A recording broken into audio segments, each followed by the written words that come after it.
IPL சூதாட்ட பிரச்சனைகள் தொடர்பாக விவாதிப்பதற்காக முன்னாள் கிரிக்கெட் வீரர் W.V. ராமன், கிரிக்கெட் பயிற்சியாளர் இக்பால், பத்திரிகையாளர் குமரேசன் ஆகியோர் நம்முடன் அரங்கத்தில் இருக்கின்றனர்.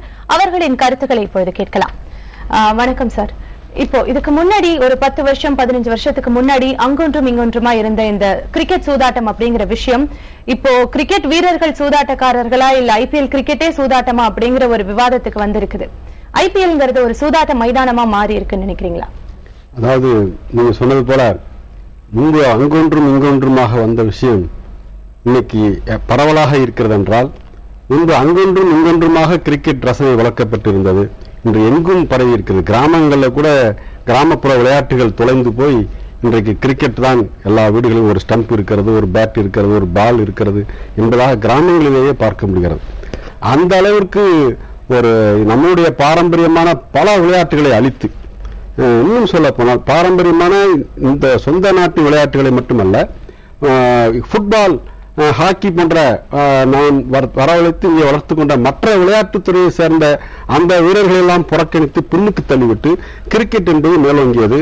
அதில் கிரிக்கெட்டுடைய அந்த இயல்பான அதுக்கான ரசனைக்கான பல்வேறு அம்சங்கள் இருக்கு. அதை நான் மறுக்கல. நானும் ஒரு எளிய ஒரு சராசரியான கிரிக்கெட் ரசிகன் என்கிற அடிப்படையில் தான் நான் பேசுறேன்.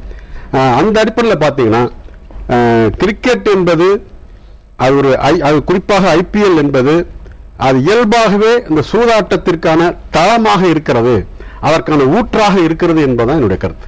சார், அவர் IPL உடைய கன்ஸ்ட்ரக்ஷனே சூதாட்டத்திற்கான ஒரு தளமா இருக்குது அப்படின்ட்டு அவருக்கு சொல்லியிருக்காரு. உங்களுடைய கருத்து என்ன? IPL களம் ஒரு சூதாட்டத்திற்கான களமா? இப்போ டெம்டேஷன் வாழ்க்கையில் எல்லா ஒரு இடத்துலயும் இருக்கும். அந்த டெம்டேஷனுக்கு உண்டாகி தப்பு பண்ணிட்டு இது ஜஸ்டிஃபை பண்றது தான். ஸோ எப்படி சொல்ல முடியும் IPL சூதாட்டத்துக்கோசமே இருக்கு அப்படின்ட்டு? டெம்டேஷன் வாழ்க்கையில எல்லா விஷயத்திலயும் இருக்கும். அதாவது நீங்க இது பிளேயர்ஸ் பொறுத்தது அந்த IPL அதான் இண்டிவிஜுவலா இப்ப நோ என்ட்ரின்னு ஒரு போர்டு போட்டா நம்ம போக கூடாது. விதிமுறை தான் சொல்ல முடியும். கிரிக்கெட் நடத்துறவங்க சரி, கவர்மெண்ட்டும் சரி, போலீஸ் போர்ஸும் சரி, நோ என்ட்ரின்னு ஒரு போர்டு இருந்தா எத்தனை தடவை நம்ம பார்த்துருக்கோம். நிறைய பேர் போயிருக்காங்க நோ என்ட்ரி இருந்தா கூட. அப்படியே போலீஸ்காரர் இவங்க போக கூடாதுன்னா கொஞ்சம் பேரம் பேசுவோம். சார் 2வது வீடு சார், 4வது வீடு எந்த சார். ஸோ இதெல்லாம் இண்டிவிஜுவல் எப்படி அதை பாக்குறாங்க, எந்த மாதிரி கட்டுப்பாடு வச்சிருக்காங்க ரொம்ப முக்கியம். இப்ப சார் IPL நீங்க இதை சொன்னீங்க, பட் எந்த ஒரு டீமுமே முன்னாள் கிரிக்கெட் பிளேயர்ஸ் உடைய டீமாவோ அப்படி இல்லை, எல்லாமே ஒரு பிரைவேட் கன்சர்ன் உடைய டீமா. அப்படி இருக்கும்போது மோர் ஆஃப் ஒரு பிசினஸா தானே இப்ப IPL பார்க்க, ஒரு ஸ்போர்ட்ஸை டெவலப் பண்ற அந்த ஸ்டேஜை தாண்டி அவ்வளவு காசு அதுல போறது இல்லையா? ஒரு 9 டீம் இருக்குது அப்படின்னா அதுல அத்தனை பிளேயர்ஸ் இருக்காங்க, அத்தனை நிர்வாகிகள் இருக்காங்க, எல்லாத்தையும் தாண்டி ஒரு பெரிய அமௌண்ட் அதுல இருக்குது. சோ அல்டிமேட்டா பிரைவேட் செக்டார் அதுக்குள்ள வரும்போது அது ஒரு பிசினஸா தானே மாறுது. அதனாலதான் இந்த சூதாட்டம். இங்க ரோல் டெபினிஷன் ஒண்ணு இருக்கு. அதாவது இப்போ பிரான்ச்சைசி பத்தி பேசுறீங்க, அவங்க இருக்குது பிசினஸ் மாடலுக்கோசரம். கிரிக்கெட்டர்ஸ் பொறுத்த மட்டும் அது பிரைவேட் என்டர்பிரைஸ் டீமுக்கு ஆடுறாங்களோ, அவங்க ஸ்டேட்டுக்கு ஆடுறாங்களோ, இல்லாட்ட ஜோனுக்கு ஆடுறாங்களோ, இல்லாட்ட நாட்டுக்கு ஆடுறாங்களோ, கிரிக்கெட் தான். எந்த மாதிரி கிரிக்கெட் ஆடணும், கிரிக்கெட் விதிமுறை இருக்கு, கிரிக்கெட்டோட பாரம்பரியம் இருக்கு, அதை காப்பாற்றணும். கிரிக்கெட்டர்ஸோட டியூட்டி அது. ஸோ துட்டு மிச்ச பைசா இருக்கு, இந்த மாதிரி பிசினஸ் என்டர்பிரைஸ்ன்றது அது வேற ஒரு ஆஸ்பெக்ட். IPLல கிரிக்கெட்டர்ஸ் பொறுத்த மட்டும் அவங்க கிரிக்கெட் ஆடணும்.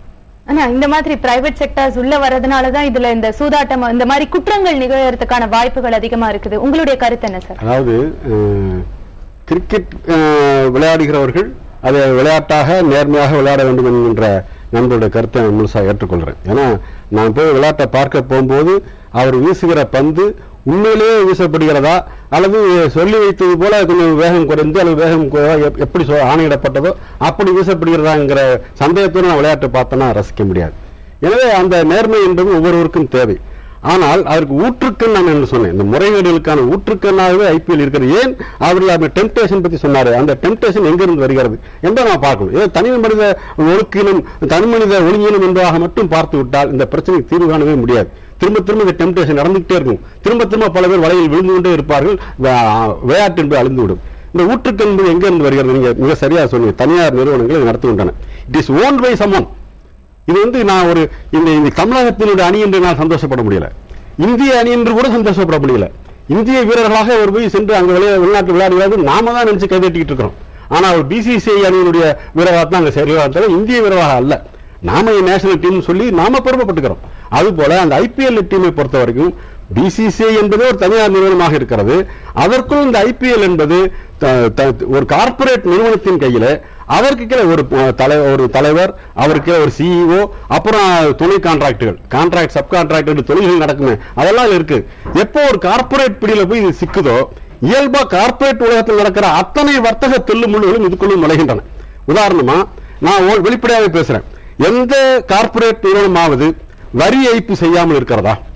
எல்லா கார்பரேட் நிறுவனங்களும் வரியை முறையாக செலுத்துகிறார்கள், கணக்குகளை ஒழுங்காக வைத்திருக்கிறார்கள் என்று சொல்ல முடியுமா?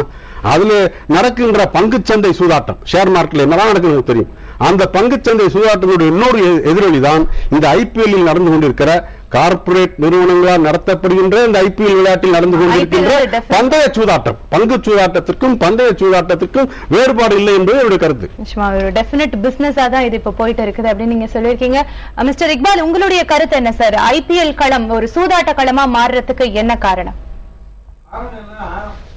ஒரு 25 வருஷத்துக்கு முன்னாடி எல்லாம் இவ்வளவு பணமே கிடையாது. மேட்ச் ஆடினா ஒருத்தன் பிளேயர்ஸ் எல்லாம் செகண்ட் கிளாஸ் தேர்ட் கிளாஸ்ல போயிட்டு மேட்ச் ஆடிட்டு வந்தாங்க, ரஞ்சி பிளேயர்ஸ்.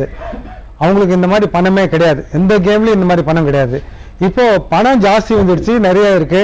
அதனால எந்த கேம்ல நிறைய பணம் வந்தா இந்த மாதிரி வரும். ஆனா சூதாட்டம்னு சொல்லி ரொம்ப ஓவரா நம்ம இது பப்ளிசிட்டி பண்றாங்க. கிரிக்கெட் ஆடிட்டு இருக்காங்க. நான் எக்ஸாம்பிள் ராகுல் டிராவிட் எக்ஸாம்பிள், லட்சுமணன் எக்ஸாம்பிள் எடுத்துங்க, நம்ம Chennai super king captain Dhoni example தான். அவங்க எல்லாம் எவ்வளவு நேர்மையா வந்துட்டு இருக்காங்க, எவ்வளவு கிரிக்கெட்டர்ஸ். அதுல ஒன்லி 1% or 2% ஏதோ இந்த மாதிரி பணம் வாங்க அவுட் ஆஃப் தி வே போனா அதை கிரிக்கெட்டே மோசம், அதை பேன் பண்ணு சொல்லக்கூடாது.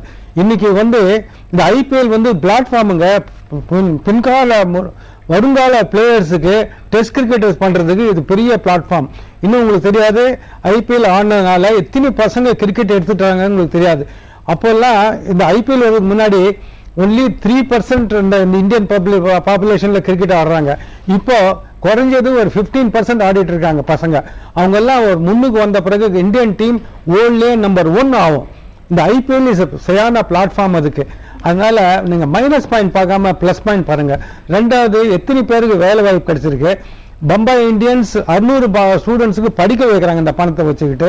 இங்க மெட்ராஸ்ல வர்றது கூட பணம் ஒன்னும் போல, எல்லா டிஸ்ட்ரிக்ட்ஸும் போகுது, எல்லா டிஸ்ட்ரிக்ட் டெவலப்மெண்ட் பண்ணிட்டு இருக்காங்க. அதனால ஐபிஎல் குறைக்கிறது இல்லை. எல்லா சிஸ்டம்ஸ்ல மிஸ்டேக் இருக்கலாம், அது இல்லை, அது வச்சு அவங்க மீட்டிங் போட்டு அந்த சிஸ்டத்தை இருக்கணும். ஃபார் எக்ஸாம்பிள், ஒரு பிளேயருக்கு 1 crore தான் எலிஜிபிள், ஆனா அதுக்கு 5 crore கொடுத்து வாங்குறாங்க.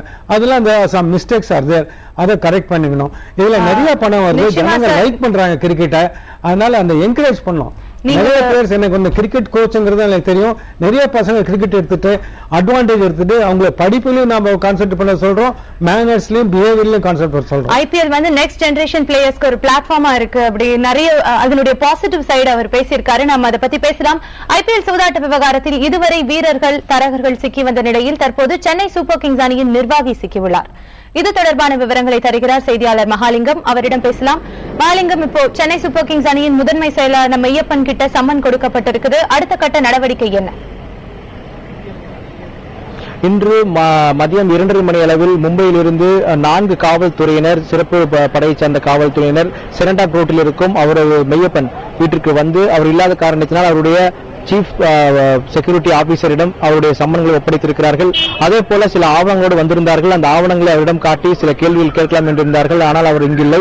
இதையடுத்து சிஎஸ்கே டீமுடைய அலுவலகமான செனட்டாப் ரோடில் இருக்கும் எம்ஆர்சி நகரில் இருக்கும் முக்கியமான அந்த அலுவலகத்துக்கு சென்றார்கள். கோரமண்டல் டவர் அந்த அலுவலகம் அமைந்திருக்கிறது. அங்கு சென்று அவர் அங்கிருக்கிறார் என்பதை பார்த்துவிட்டு பிறகு இங்கிருந்து கிளம்பி போயிருக்கிறார்கள். குறிப்பாக அவருடைய வருகை, அவரை நேரடியாக சந்திக்க வேண்டும், அவரை சந்தித்து அவரிடம் பல்வேறு கேள்விகளை கேட்க வேண்டும், அவரிடம் சம்மன் நேரடியாக கொடுக்க வேண்டும் என்று அவர்கள் வந்திருக்கிறார்கள். ஆனால் அவர் இங்கு இல்லை. இதனால் அவருடைய அதிகாரிகளிடம் சம்மன் கொடுத்துவிட்டு திரும்பியிருக்கிறார்கள். இது அடுத்த கட்டமாக அவர் நாளை காலை 11 மணியிலிருந்து மாலை 5 மணி வரை மும்பை காவல்துறை முன்பு ஆஜராக வேண்டும் என்ற ஒரு தகவலை கொடுத்திருக்கிறார்கள். அப்படி ஒருவேளை மெய்யப்பன் ஆஜராகாவிட்டால் அவருடைய சார்பில் அட்வொகேட், நீதி வழக்கறிஞர் அல்லது வழக்கறிஞர் சம்பந்தப்பட்ட ஏதாவது ஒரு பதில் இந்த குற்றச்சாட்டுகள் சம்பந்தமாக இருக்க வேண்டும் என்று சம்மனில் குறிப்பிடப்பட்டிருக்கிறது. ஆக இந்திய தண்டனை சட்டம் பிரிவு 160 படி அவருக்கு சம்மன் வழங்கப்பட்டிருக்கிறது. ஆக நாளை காலை 11 மணியிலிருந்து 5 மணி வரை அவர் ஆஜராகலாம் என்ற ஒரு எதிர்பார்ப்பு இருக்கிறது. அப்படி ஒருவேளை அவர் ஆஜராகிவிட்டால் அவருக்கு பதிலாக அவருடைய வழக்கறிஞர் ஆஜராகவும் வாய்ப்பு இருக்கிறது. மகாலிங்கம், தொடர்பில் உங்களுடைய தகவல்களை பகிர்ந்துகிட்டீங்க, நன்றி.